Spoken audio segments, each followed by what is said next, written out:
This is no one from nowhere, and you are, and I am a spirit of God. Today I want to talk to you about I am God, Enlil Yahweh Enki Byblos, the flood story of the Anunnaki Elohim. First, a quick joke. What do you get from a pampered cow?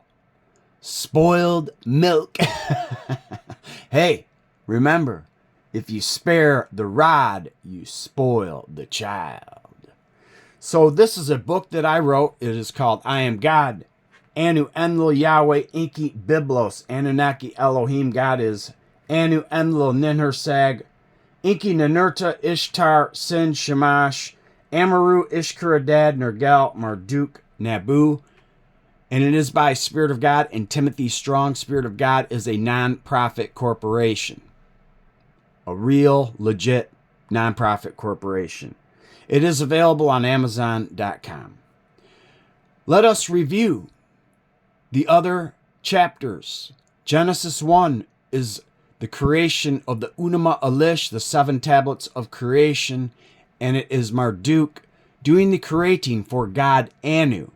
And he built a domed world, or a terraformed earth, meaning they built it with the Ajiji gods. Marduk is associated with the Nephilim from Mars and the Ajiji god, half animal, half men, that built infrastructure called the Nephilim in Genesis 6. Genesis 2 requires you to believe or see that there was the second story of creation, because many do not know that the first story occurred in Genesis 1. Genesis 2 is the second story of creation. And it goes like, Enlil created a garden. He uses his myth of the pickaxe, or his pick, like the hammer of the gods from Thor, to create the gardens and terraform the earth with greenery and everything you can think of according to life. And in Genesis 2:7, Enki and NINHURSAG create the first man. Genesis 3, Enlil applies curses to the man. Like Genesis 3:15, the serpent, he will, make your feet fall backwards. This is the serpent tribe of Dan, in my opinion, which is found in Genesis 49:17. Genesis 4 is about the first murder in the Bible and the serpent seed, called Cain, and he is, in my opinion, the tribe of Dan. The serpent seed is also attached to the Rabasu demons, which is found in Genesis 4:7. These Rabasu demons, Enlil is in charge of them, and they hunt mankind, or they lurk on mankind if you are found wayward with God Enlil. Genesis 5 is about the Mesopotamian kings that ruled the earth, and starts in a redo with Enki. Enki is associated with the Sumerian Mesopotamian kings, and it starts in a redo when kingship descended from heaven. This also has to do with a redo in Bahrain Island, Jeddah Island, Falke Island. Okay, this is where the Sumerian kings, and they're also called 7 sages, Adam to Noah. The generations of Adam to Noah are found in Genesis 5. And also, they were 7 sages that taught mankind how to do their daily living, and they engineered life for the Anunnaki as the serpent seeds. This is Adam to Noah, and it starts with the Dapa to ending with Utna Pishtim Zuasudra Zitharos, are other names, and also the Atrahasis, which leads into Genesis 6 with the fallen angels, the Nephilim, who are the Ajiji, half animal, half gods, came from Mars to Marduk's wedding to Serpenit. They went into the daughters of men, meaning that you are probably related to a fallen angel in your DNA, especially the red-haired ones, because they're from Ireland and the British Isles, because the red planet means Mars, and it's because of the high iron content. So, I'm not saying all the fallen angels are red-haired, but a lot of them are, and you'll see this in pictures and in myths. So, Genesis 7, we begin now. And it is about the flood story with Enki, Enlil, Ishtar, and the Anunnaki Elohim that created the flood. And you may want to think about, is this just a terraformed world? You know, here's the other paradigm. Do they just come down here and they go to every, planet that they own and just terraform these planets for us to live in? And then we ponder on all these myths and the Bible for our whole lives because it's something to do on Earth called a rock. And they harvest and plant things in order to get the prima materia, which is the philosopher's stone of the main material that is here on life, Earth. And we are part of it because we are a tree of life with 33 vertebrae. It is also important to note about Genesis 6 that there was a new kind of man because the other Sumerian kings ruled for an average of 43,200 years. So that means they had long lives. Even if you don't believe me, look at Adam to Noah. They were living up to 900 years. So they engineered a new man with only 120 years max. So this is where Jesus, he was a man. He lived up to 33 years, then was crucified. Okay? This occurs in your brain, in my opinion, through your endocrine system. That's why he says, if you only knew about the living waters. Anyways, they engineered a new kind of man in Genesis 6 with the fallen angels and their DNA. And that is what I want you to consider as well. Another brief announcement. Also, it is in my opinion that the Word of God, or the Bible, any Bible, not just this one, is very important to read because you will recover all the secrets that you need to know about. And my explanation may not be yours. And I encourage you to get your own and not rely on me or anyone else because all the answers lie within you. So my recommendation, whoever you believe in, because you don't have to believe me, is to read the Word of God.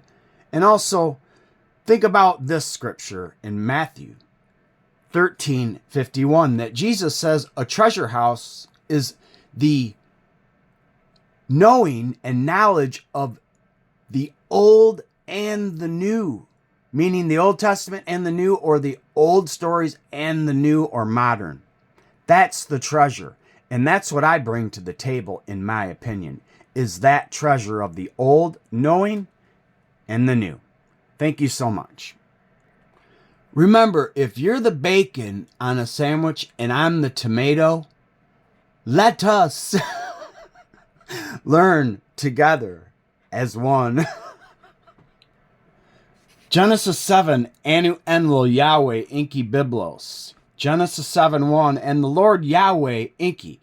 It is in my opinion that Yahweh is plural, and they all have different functions. And all these myths apply to different gods, Anunnaki gods. Like Adad is of the rains and of the sky is Anu. Enlil is of the air. Enki is of the water. These are Yahweh functions.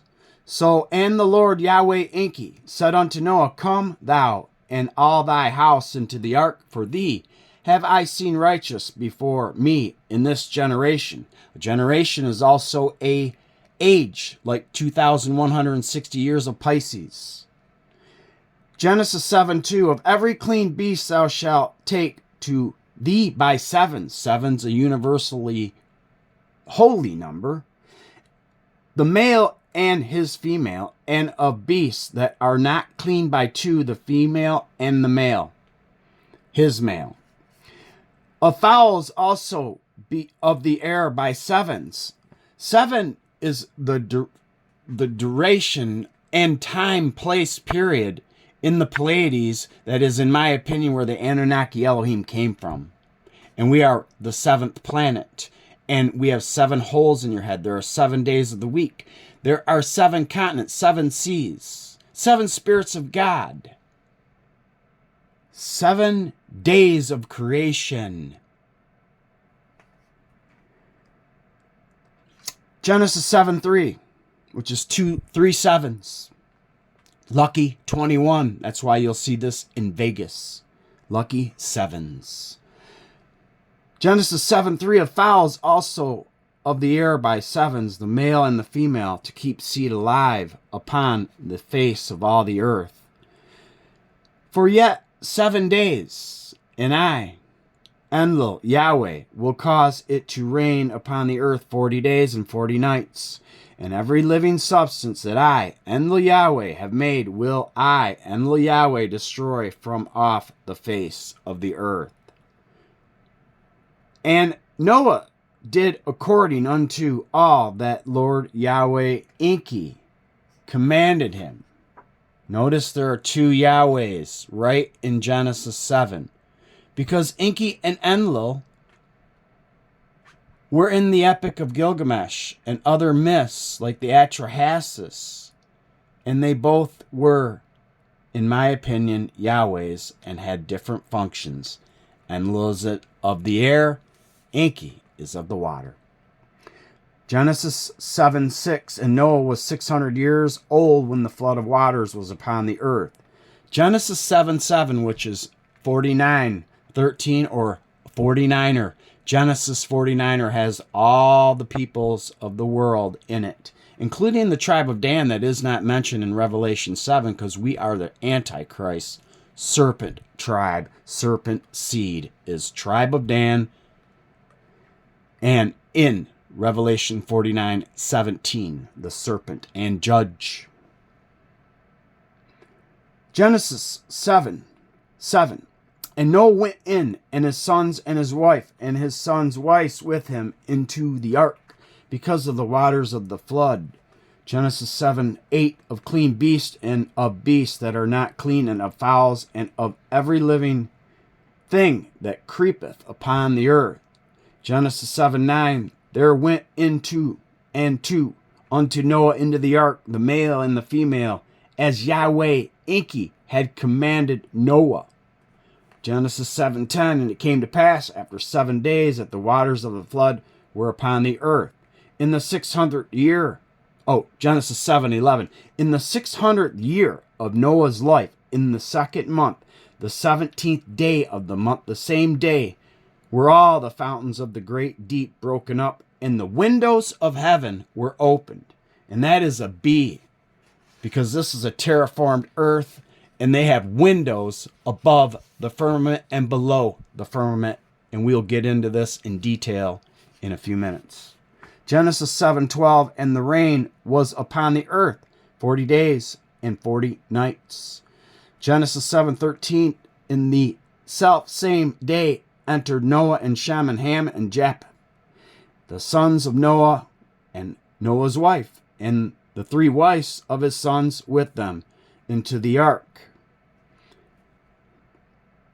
Genesis 7:14, they and every beast after his kind, and all the cattle after their kind, and every creeping thing that creepeth upon the earth after his kind, and every fowl after his kind, every bird of every sort. Genesis 7:15, and they went unto Noah into the ark, 2 and 2 of all flesh, wherein is the breath of life. Breath of life is also in Genesis 2:7, where Enlil is the god of air and breath, begins in Aleph in the age of Taurus. Genesis 2:7, the breath of life that made your soul eternal, in my opinion, whereas you're an eternal time traveler. You may not live in your flesh forever, up to 120 years, according to Genesis 6, but it is, in my opinion, you are, and your spirit is eternal, and it was given to you by the Anunnaki Elohim gods. So it is, in my opinion, that it may be an oxymoronic situation to say you hate these gods, because it's like saying you hate yourself because they created you. There is a such thing as being kind to your creators. You may not like what they do or what they have done, but they created you. And to say you hate or dislike them is like saying you hate or dislike yourself, in my opinion. 7:16, Genesis 7:16. And they went in, male and female of all flesh. The Anunnaki Elohim commanded him, and the Lord Yahweh Enki shut him in. Genesis 7:17, and the flood was 40 days upon the earth, and the waters increased and bare up the ark, and it was lift up above the earth, sea. And the waters prevailed and were increasingly great upon the earth, and the ark went into upon the face of the waters. Genesis 7:19, and the waters prevailed exceedingly upon the earth, and all the high hills that were under the whole heaven were covered. Genesis 7:20, 15 cubits. A cubit is from your elbow to your index finger, about 1.5 feet is 1 cubit. Upward did the waters prevail, and the mountains were covered. Genesis 7:21, and all flesh died that moved upon the earth, both of fowl and of cattle and of beasts and of every creeping thing that creepeth upon the earth, and every man. Genesis 7:22, and all in whose nostrils was the breath of life of all that was in the dry land died. Genesis 7:23, and every living substance was destroyed which was upon the face of the ground, both man and cattle, and the creeping things, and the fowl of the heaven that were destroyed from the earth. And Noah remained alive, and they were there within the ark. Genesis 7:24, and the waters prevailed upon the earth 150 days. Yahweh Enki warns the flood hero Noah. Yahweh Enki told Noah the instructions before the flood and gave him the instructions of how to build the ark. In the Epic of Gilgamesh, Atrahasis, Xisthros, and the Sumerian creation myth, it is called Ea, or God Ea Enki, that told Utnapishtim, Atrahasis, Ubara Tutu, and Zua Sudra, who was the last Mesopotamian king before the flood. This is AKA Noah. So it is God Ea Enki that told Utnapishtim, Atrahasis, Ubara Tutu, and Zua Sudra, the last Mesopotamian king before the flood, a.k.a. Noah, to build a boat through a reed fence, and broke God Enlil's secret of the flood to come into existence. This myth can be realized in the myth The Instructions of Shurapak. Ubara Tutu is recorded in the most extant copies of the Sumerian kings list as being the final king of Sumer prior to the deluge. Ubara Tutu is briefly mentioned in Tablet 11 of the Epic of Gilgamesh, where he is identified as the father of Utnapishtim, a character who is instructed by the god Ea Enki to build a boat in order to survive the coming flood. Grouped with the other cuneiform tablets from Abu Sukhai, the surviving instructions are in and found in the 3rd millennium BCE, way before 1200 or 700 BC, when the Old Testament was comprised. These instructions are also found in Enki in the World Order, where he filled the AKKUR, the House of Enlil, the goods of all sorts. This could be the tablets that Ea Enki gave to Noah Utnapishtim, found in the myth order in Sumerian, called the Enki in the World Order. He filled the AKKUR, it goes like this: he filled the AKKUR, the House of Enlil, the goods of all sorts. Enlil was delighted with Enki from Nippur, or Nippur, and was glad Enki placed in charge of all this over the whole wide world extent of the sea. He set sail. In the holy shrines, he induces sexual intercourse, who, over the enormous high flood of the subterranean waters, the terraforming waves, the inhibition of the sea, which come forth from the mistress of Sierra, Nancy, he called to the reign of the heavens as floating clouds he made. Rising at the horizon, he turned the mounds into fields.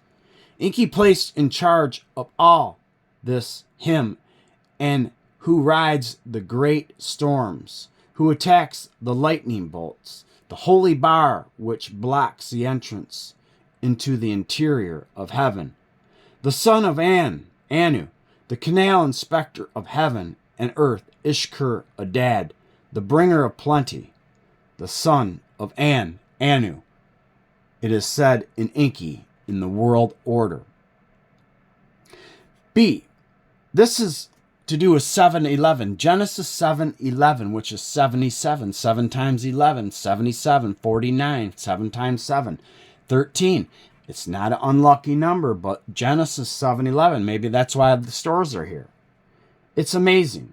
The Anunnaki Elohim and Hijiji gods open the magic windows of a firmament. Thus, this earth is an engineered dome by the Anunnaki Elohim. Genesis 7:11 are magic windows in the firmament made of brass and possibly powder-coated sky blue with an element called stibium, antimony. Let me say that one more time. It could be powder-coated or painted blue with an element called stibium, antimony. The Anunnaki Hijiji gods may have used stibium, also known as antimony, to create many things, including the firmament. Antimony is a chemical element. It is the symbol SB and the atomic number 51. Lustrous gray have been used since ancient times and were powdered for use as medicine and cosmetics. Also, it is the Arabic meaning for coal. The largest supplications and applications of metallic antimony are in alloys with lead and tin, which improve properties for soldiers, bullets, and plane bearings. It improves the rigidity of lead alloy plates in lead acid batteries. Antimony trioxide is a prominent additive for halogen containing flame retardants, meaning coatings of all kinds, painting coatings, such as powder coatings. So this is very important. The book of Enoch in 18:8 states, and the middle one reached to heaven, like the throne of the Lord NINURTA, and the Lord of barley, agriculture, mining, and war, of stibium, antimony, and the top of his throne was of sapphire. In Strong's Concordance H7549, the firmament means the visible arch of the sky in the Hebrew term rakia, which is known as the second heaven. The real meaning is a flattened sheet of metal or a sheet of hammered metal, sometimes called a sheet of hammered brass. Believe it or not. The biblical verse gives rise to the notion that the second heaven and the bottom of the canopy or dome world, potentially flat, as the Sumerians said, is a type of holding tank and a cistern, in that the Anunnaki Elohim infrastructure for the planet Earth, in which they terraformed, that they did hold the waters which were above the firmament, found in Genesis 1:7, when Marduk and the Hijiji, through Anu, because his word was Anu, built the dome or the planet Earth.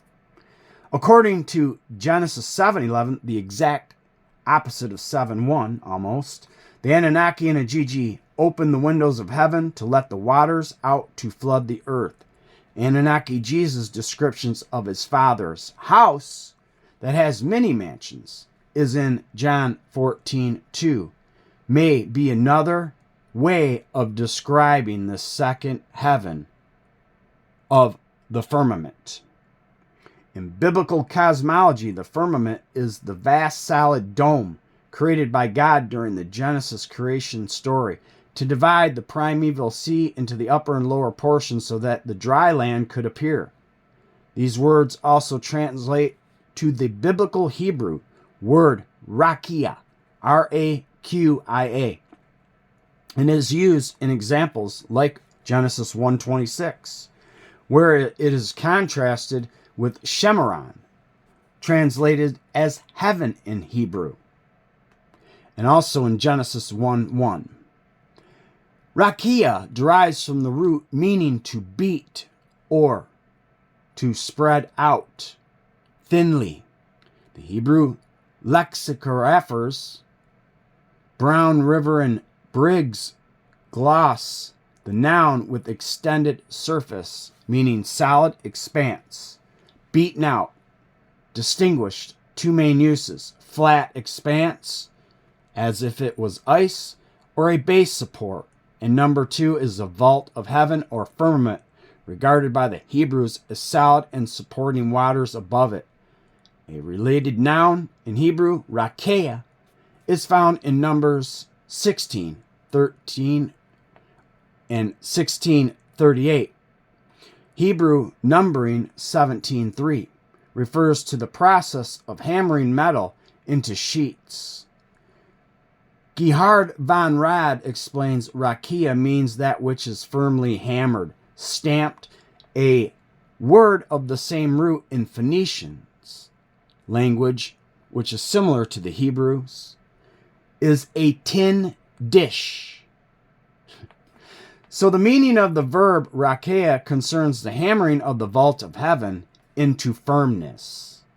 The Vulgate translates rakeah with fermentation or fermentation, and that remains the best rendering, Gerhard von Rad states. Next, I take you to Isaiah 42:5. Thus saith Anunnaki Elohim, the Lord Enlil Yahweh, He that created the heavens and stretched them out, He that spread forth the earth and that which cometh out of it, He hath given breath unto the people upon it, and spirit to them that walk therein. Next, Psalm 136:6. To him, Enlil Yahweh, that stretcheth out the earth above the waters, for his mercy endureth forever. The great deluge found in Genesis 7 and the flood, Noah's ark in different myths, in the other flood myths, the amount of time the flood occurs is 7 days and 7 nights, shown in the Sumerian flood myth. Tale of Ziusudra is known from a single fragmentary tablet written in Sumerian, datable by its script to the 17th century BC. This is the Old Babylonian period, and published in 1914 by Arno Pablo. The first part deals with the creation of man and the animals and the founding of the first cities, Eridu, Bad Tiberia, Larak, Sapur, and Shurpak. After a missing section in the tablet, we learn that the Anunnaki gods, or gods, have decided to send a flood to destroy mankind. The god Enki, lord of the underworld, sea of fresh water, and the Sumerian equivalent of the Babylonian god Ea, warned Ziusudra, the ruler of Shurpak, to build a large boat. The passage describing the directions for the boat is also lost. When the tablet resumes, it is describing the great flood. A terrible storm raged for 7 days. The huge boat had been tossed about on the great waters. Then Utna, the sun, or Utu Shamash, the sun, appears with Ziusudra, opens a window from the ark and prostrates himself, meaning he got on his hands and knees, apparently over, and Ziusudra is prostrating himself before the sky god Anu, An, and Enlil, known as Lord Breath. Anu is known as the sky god. And I'm talking not just when you look at the sky, meaning he is the sky. And Anu means that he created the whole universes. So he represents the sky, not just like a part of the sky. He is the root cause of the sky. And Enlil is known as air, and he is the phantom of the air, meaning he is the air and cause of it. And he is known as Lord Breath, who gave Utnapishtim breath eternal, and takes him to dwell in Dilmun, which is near Bahrain Island, and the Jid Island, Falke Island, and this is also the Temple Barber, where they have temples to this day about these Anunnaki gods, Enlil and Enki. Utnapishtim, another name for a.k.a. Noah, Zuasudra, and Zitharos, is a legendary king of Shuruppak in southern Iraq who survived the flood by making a boat. He is called by different names in different traditions. Zuasudra means life of long days, rendering Zitharos, and by Berosus in the earliest contents, he is called these names. Sumerian versions later Shuruppak after his city. Atrahasis was named or means exceedingly wise in the earliest Akkadian sources, and Utnapishtim means he has found life. In the later Akkadian sources, such as the Epic of Gilgamesh, he is known as he who has found life. Utnapishtim is the eighth of the antediluvian kings in Mesopotamian legends, just as Noah is the eighth from Enoch. In Genesis, he would have lived around 2900 BC, corresponding to the flood deposit at Shuruppak.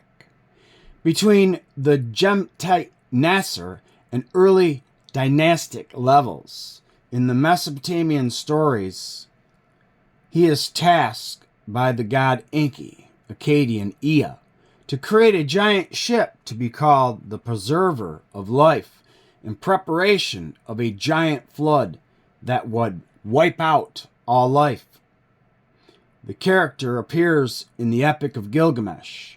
The story of Utnapishtim has drawn scholarly comparisons due to the similarities between it and the storylines about Noah in the Bible. Once again, you have a choice to believe the oldest, most original, or the most recent, called Genesis 7, and his name is Noah, written in 1200 BC or 700 or later, and or the originals. It is up to you, and you be the judge. So these storylines about Utnapishtim, found in the Epic of Gilgamesh, the first book ever written in recorded history, at least one of them, and one of the earliest and most original books about the Anunnaki Elohim, compares to the story in the Bible about Noah. Utnapishtim is tasked by the god of water, Enki, to abandon his worldly possessions and create a giant ship to be called the Preserver of Life. In the Era and Isum Sumerian myth, Marduk is said to have been the originator of the flood and the seven sages, who were at Kula Oannes, fish priest kings, also comparative to Adam to Noah. In the epic, overcome with the death of his friend Enkidu, in the Epic of Gilgamesh, the hero Gilgamesh sets out on a series of journeys to search for his ancestor, Utnapishtim. So he was related to Utnapishtim Gilgamesh was, and Gilgamesh in the first tablet of the Epic of Gilgamesh was known as 2/3 divine and 1/3 human, meaning 2/3 divine Anunnaki and 1/3 human. So Utnapishtim, and potentially you be the judge, is related to Gilgamesh, and his name today would be Noah, if you compare all these myths together. In the epic,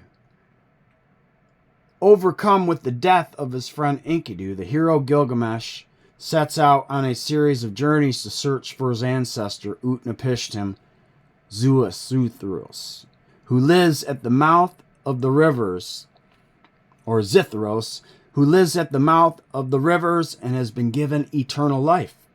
Utnapishtim counsels Gilgamesh to abandon his search for immortality, but gives him a trial to defy sleep if he wishes to obtain immortality.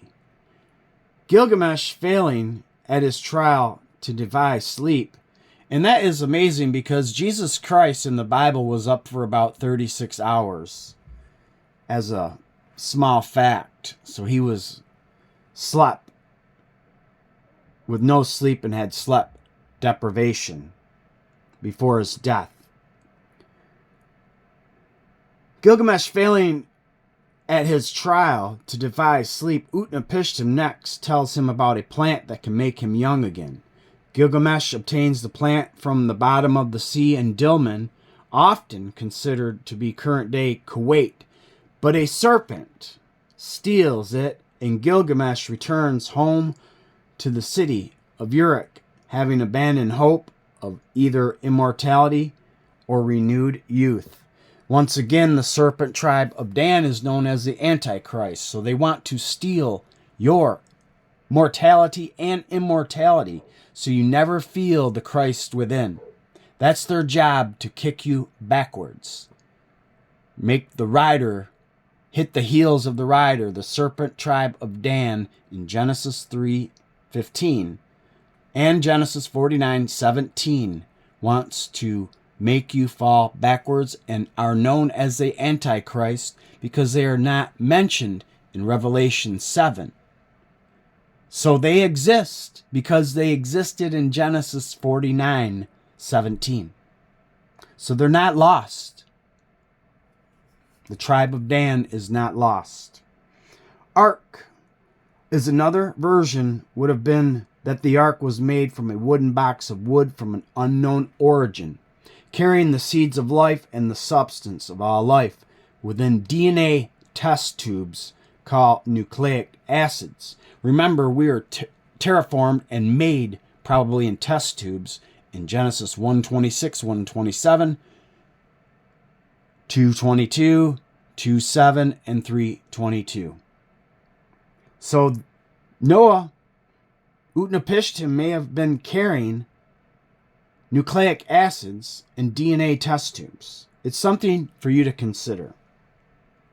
The ark may have been a golden-coated wooden submarine that carried the substances of the golden manna, which Strong's Concordance 4478 lists man as manna.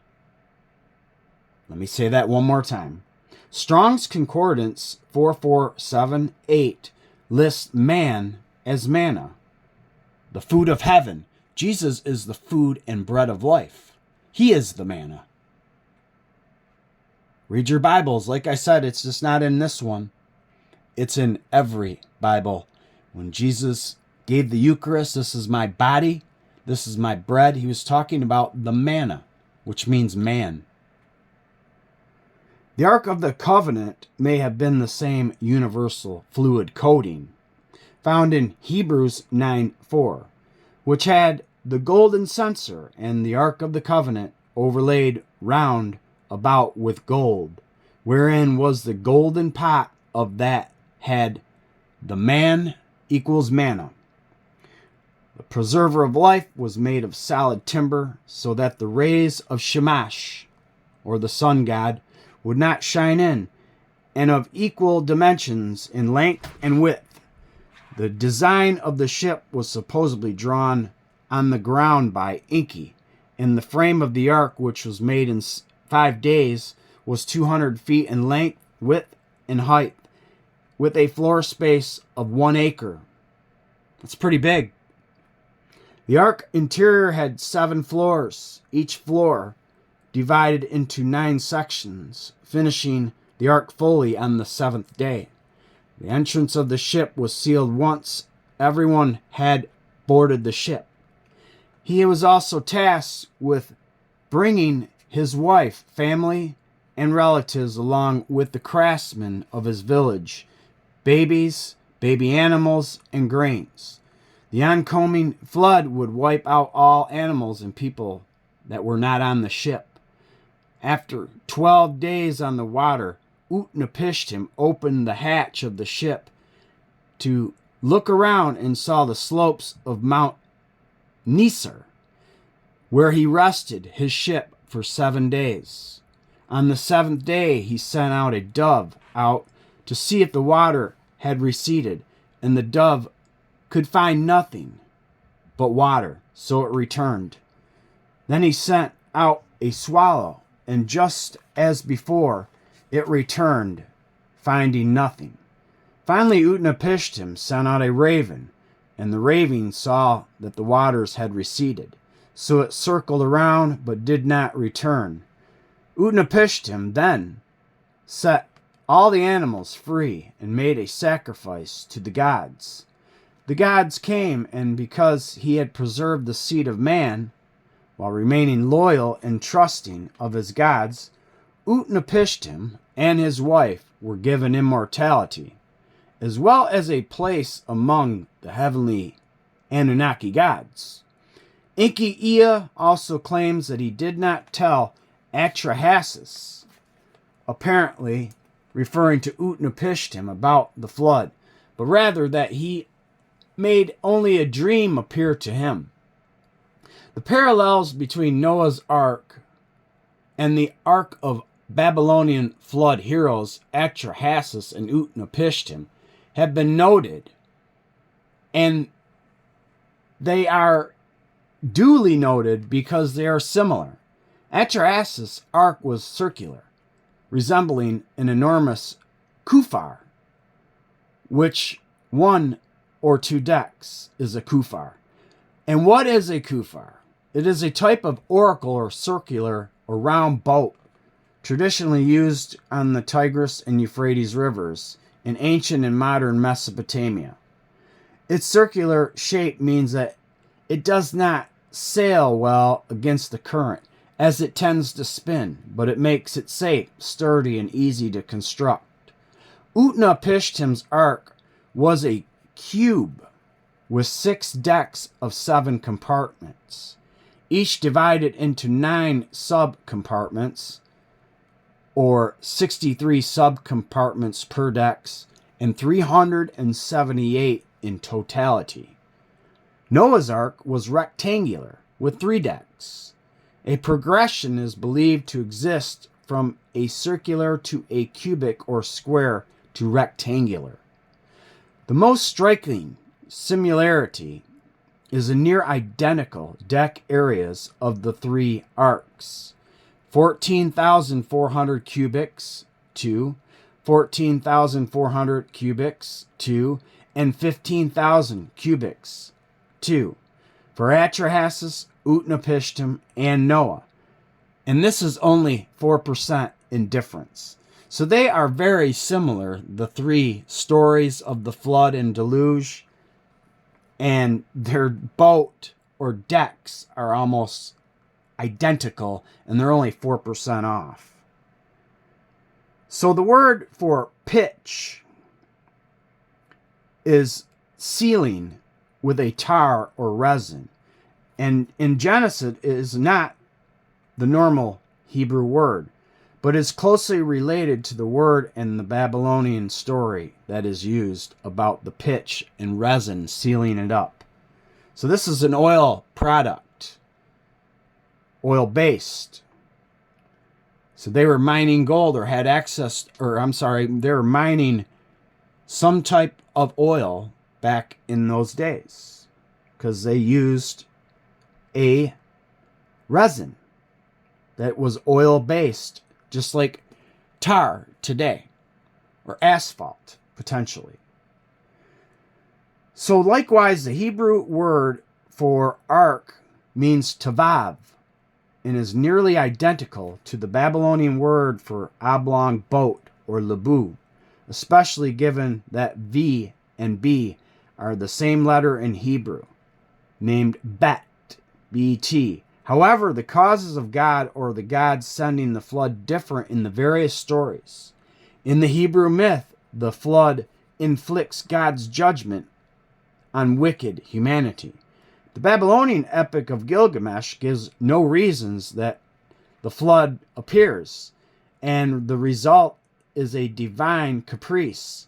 In the Babylonian Atrahasis version, the flood is sent to reduce human overpopulation, and after the flood, other measures were introduced to limit humanity. Is this still going on today?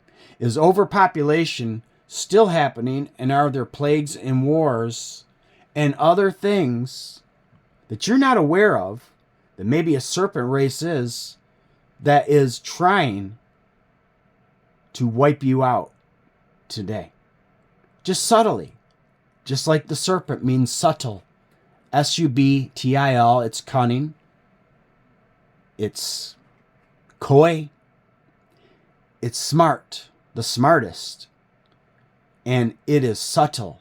Meaning you won't even notice because he's so good. Or they are so good.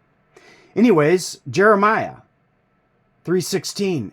And it shall come to pass when ye be multiplied and increased in the land in those days, saith the Lord Enlil Yahweh, they shall say no more, the ark of the covenant of the Lord Enlil Yahweh, neither shall it come to mind, neither shall they remember it, neither shall they visit it, neither shall that be done anymore. So I want to conclude today's video with a big thank you. Thank you for watching, and I appreciate you, and I hope to hear your comments about what you think and what your beliefs are, because trust me, the world and we can be one. So I leave you today because my cat, Lucky, she just had 6 kittens, making it a 7. I have 7 kittens in my house right now. So I thought I'd tell you first, in Amos 5:8, seek him who made the Pleiades. But also, with a joke, what do you call a pile of kittens? A meow. And what did Enki say when his cats got off the ship? To his cats. The cats are like, take me to your litters.